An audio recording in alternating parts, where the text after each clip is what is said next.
Namo tassa bhagavato arahato sama sambuddhassa. Namo tassa bhagavato arahato sama sambuddhassa. Namo tassa bhagavato arahato sama sambuddhassa. Dhamma of Peace series, number 25. Full foundation of mindfulness in a nutshell. Full foundation of mindfulness is the English translation of the Pali word Satipatthana, which is a combined two words, Sati and Patthana. Sati is remembering, cognizing of physical and mental objects of the present moment based on or concerning previous experiences. And Patthana is observing power with firm, steadfast, deep and penetrative in details on matter, feeling, consciousness, and phenomenon. In other words, Satipatthana is a four foundations or four places, Rupa, Vedana, Citta, and Dhamma, to place upon, to apply on mindfulness. When mindfulness is associated with solid effort, viriya, and continuous observations of objects,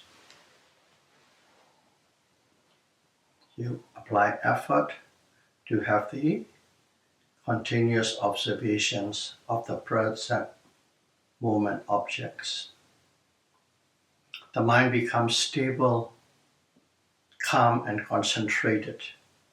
So this concentration is the byproduct of the continuous observation of objects.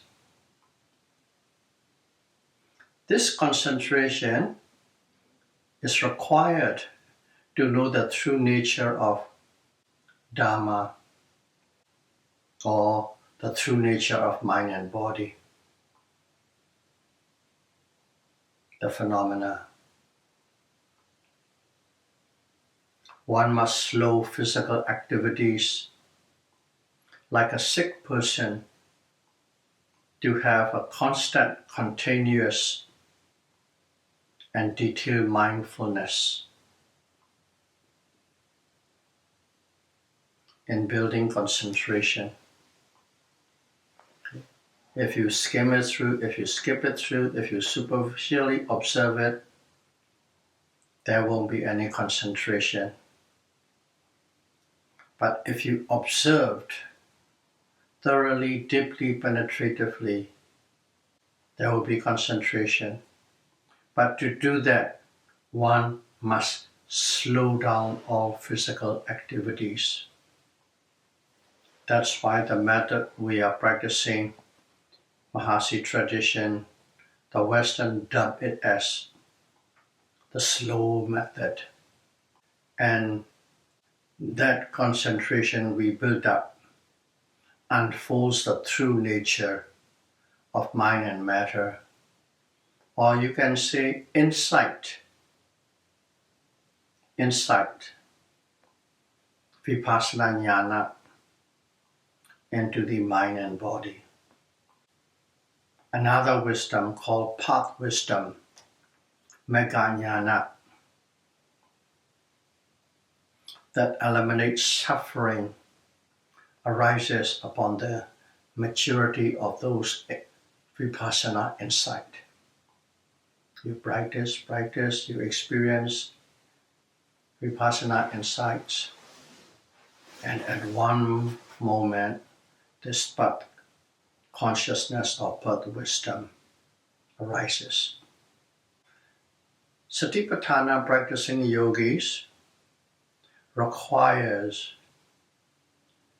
5 balanced controlling mental faculties to be successful,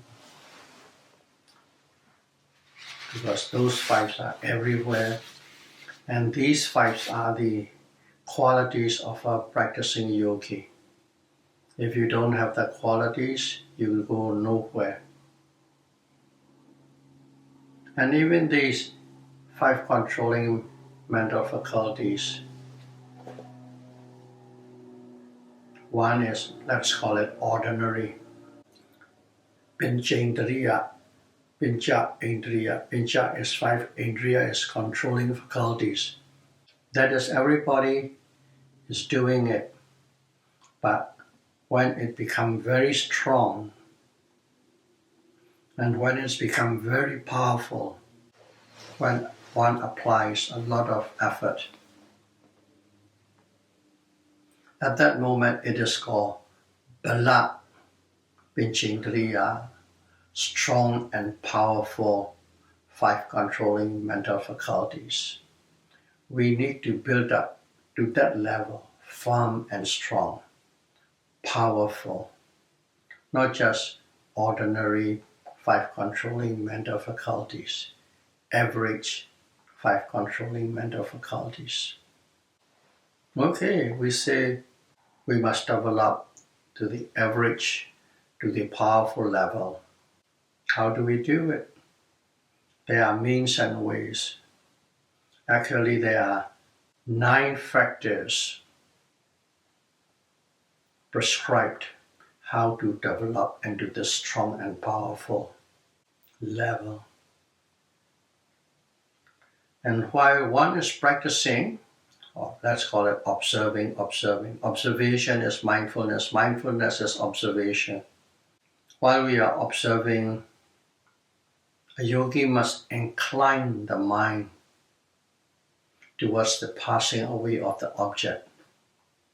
It is not that you look for the passing away, you search for the passing away, but right at the beginning, before you start, okay, I'm going to see the passing away of the objects clearly and distinctly in this sitting. Setting the mind. Setting the mind. That's one. And second factor is observing respectfully, closely, attentively on the objects of present moment. One must observe it respectfully, closely, and attentively. To do all these things, you cannot just observe like you always do. If you truly are serious about it, closely and attentively, automatically your observation become more details. In other words, to see more details, one must slow down. So slowing down, in other words, is slowing down to observe. In other words, is observing respectfully. And the third factor is constant, continuous observation. We have 24 hours a day in a retreat, or whether you're a monk in the forest. It is best to only have about 3 or 4 hours sleeps, and the rest, about 20 hours, is always practicing. Of course, you won't be able to observe without any break or gap 20 hours. There always will be some little break and gap, but you slowly build up. So the objective here is to observe as continuously and as constantly as possible on all the objects in your waking moments. If you miss, you know that you miss. If you think, you know that you're thinking. If your mind wanders, you know that your mind wanders. If there's an itch, don't automatically scratch it. Know that it's itchy. That's what it means by continuous, not just constantly rising, falling, rising, falling, rising, falling, and ending. But of course, to be able to get to that level, you have to start with the basic rising, falling, or rising, falling, sitting, or rising, falling, sitting, touching. That is the building the base. And when you become quite skillful at it, then you can expand into everything that is happening on the body and in the mind. That's a third factor. The fourth factor is one has to look for a suitable location or suitable place to practice. Of course, nowadays we all have a retreat center. So choose a retreat center, let's say from word of mouth, number one. Number two, which retreat center you have a chemistry with, in other words, that you like. But in the olden days, we don't have retreat centers. A monk or a recluse have to choose a place in the woods nearby where there's a village, because they have to depend on the villagers' donation of food, alms. They have to go for alms round every day, because they can only collect one serving, nothing more, nothing less. And they don't store or keep away. Even a little bit of salt and pepper, you don't store it. When you finish a meal, you throw everything away, wash everything away. So every day they have to depend on the alms round in a nearby village. And when you go for the alms round too, the monk has to observe his conversation. You don't talk frivolous talk, only what is needed. Somebody donated a spoonful of rice. You just say sadhu, sadhu, sadhu, or may you be well, happy and peaceful, and then move on. It's a form of saying, showing you the monk's gratitude towards the food that the donor offer. That's conversation, no frivolous talk. And also, the monk has to have a, let's call it a practice partner, kalyana mita, a good friend. A good friend is a like-minded friend who also is practicing like you do, and if possible, somebody who walks even harder than you, because that's always somebody who is really pulling you up without actually pulling up. Practice in the forest, in a nearby where that such person is. Of course, you are not talking, socializing all the time.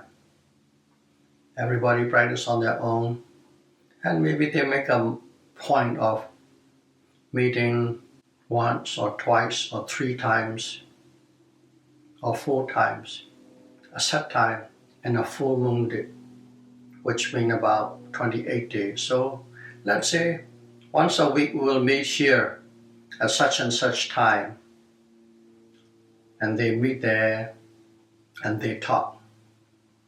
Even when they talk, it's nothing to do with socializing or frivolous talk. Anything and everything is related to the practice and the Dhamma.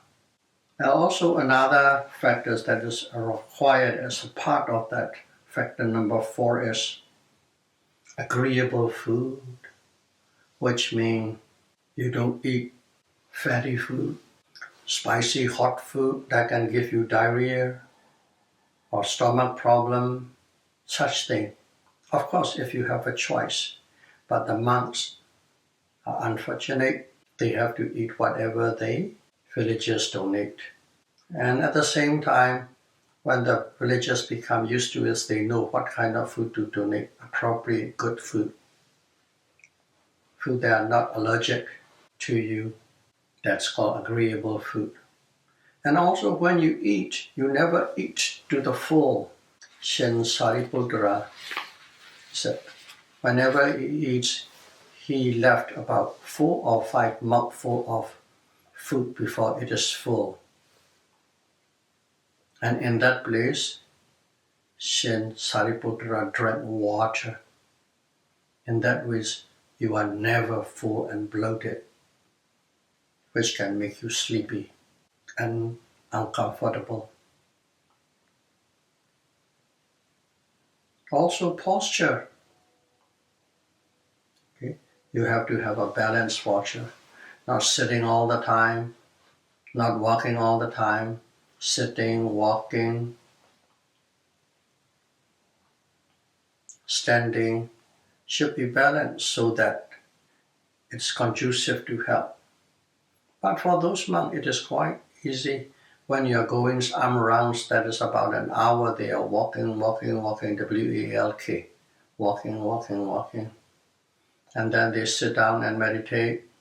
But they never use the lying down posture until and unless they are very sick. Because lying down postures promotes sleepiness and laziness. Only for the sick monk, Gilana, they use that lying down posture. And also, if possible, choose the right climate. Very hot climate, not conducive for meditation. Very cool climate, not conducive for meditation. Temperate climate are very conducive for meditation. Those are the supporting factors in sharpening the 5 controlling mental faculties. I will enumerate it under the factor number 4. Location near a village, observe your conversation, have a good friend, eat agreeable food, never to the full, have a posture conducive for health, and climate. Those are the environmental factors that can bring your meditation into a very good start. Supporting stuff. The 5th factor is remembering conditions and posture that give vipassana concentration. And here I use the word vipassana concentration because we are practicing Satipatthana, not fixed concentration. It's a momentary concentration we are building. And what the 5th factor means is when you are practicing, you know when you sit in a certain place, when you sit in a certain spot, you have better concentration. When you sit in the morning or in the afternoon or evening, a certain time is you have a more productive practice. And also, some people get better concentration in walking meditation, some in sitting meditation. Remember all those things and then focus on those things so that you can have a better concentration. Samadhi here is called Khanika Samadhi, momentary concentration. The 6th factor is Bojjhanga, factors of enlightenment. There are 7 factors of enlightenment, but When we say factors of enlightenment, one has to understand it can be split into two zones. One is called preliminary factors of enlightenment.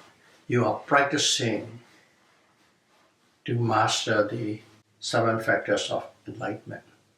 And one is, it becomes your own, it becomes your property. In other words, you can have these 7 factors of enlightenment, whichever you want, on demand with skill, because it is your property now. So before attainment and after attainment, in other words. And these factors of enlightenment are, sometimes when you are low and down and depressed, you can do a certain thing to uplift it. And when you are overly excited and agitated and frustrated and the minds are dispersed, then you can slow it down by practicing a certain thing. I won't go into detail here. I think I have talked about that as an hour talk before. Factors of enlightenment. And the 7th factor is practice with no regards. If you practice so hard and you lost weight and become like skin and bone. In other words, you become very thin. Don't be concerned about your health. Just keep on practicing. As long as you have a proper food, proper posture, keep on practicing. Practice, even our elders said, having no regards for limbs or life. If one of your body part falls down or not walking, keep on practicing. If you have to give up your life, keep on practicing. Because giving up your life, you only give up for one life. But if you don't have that, if you have a rebirth again and again and again, you'll be dying many times more. So do you want to die only one time, or do you want to die infinite number of times? If you look at it that way, and if you are a serious practitioner, you will choose, I will die only once. That's what it means by with having no regards for limb or life. Of course, nowadays we don't go to that level, but it's something to keep it in your mind if you are a serious practitioner. And the 8th one is, one has to practice to overcome all feelings. Feeling means pleasant feeling, unpleasant feeling, and neutral feeling. When the pleasant feeling comes, you don't get attached to it. When the unpleasant feelings come, you don't have aversions toward it. When the neutral feeling comes, you practice in such a way that you know their operation and you know how to encounter them. When you are in the 11th level of the Vipassana insight, it's called insight of equanimity. That is where you face the neutral feeling. One must overcome all 3 types of feeling.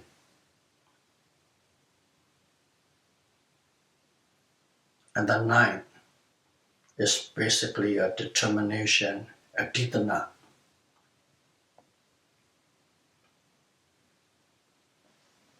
You set your mind,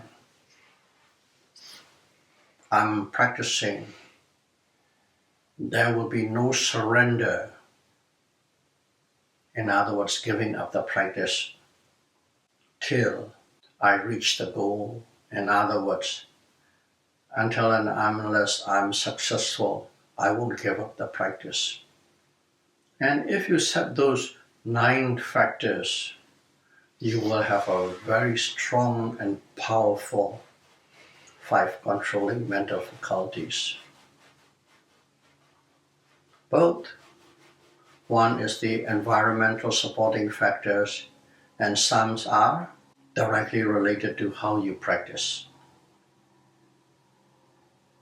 Okay, that should be enough to how to make your 5 controlling mental faculties strong and firm and powerful to be able to cut through everything and attain total liberation.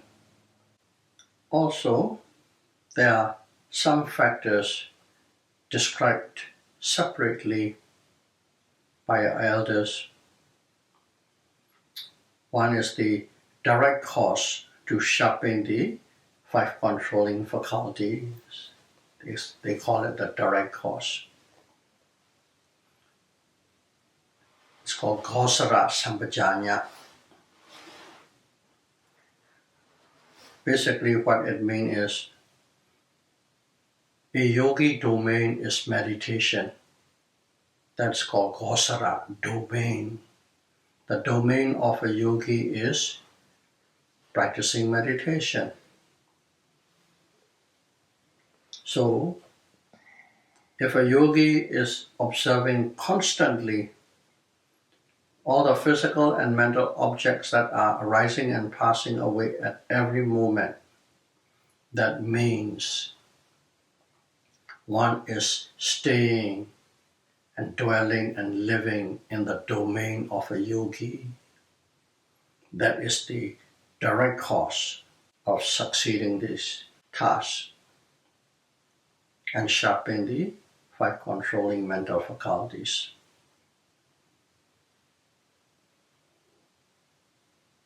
In other words, it is the operation part. And another part is experientially knowing the arising and passing away of mind and body. Not simply you think you know, or you guess you know, or you heard something and you imagine to know. No, it has to be direct experience. All the mental phenomena and physical phenomena, mental objects and physical objects, they arise and pass away one after the other, successively, continuously, with clarity and sharpness. That's what it means. The same thing can be explained in a different way, because if one knows that, what is happening is the concept of soul, the concept of entity, self, personality, individuality, these concepts are incorrect. They are not right. They are wrong. You understand it. Why? Because the so-called soul self entity are nothing but physical and mental phenomena. From your experience, you know that what they call soul or eternity belief is simply a physical and mental phenomenon from your direct experience.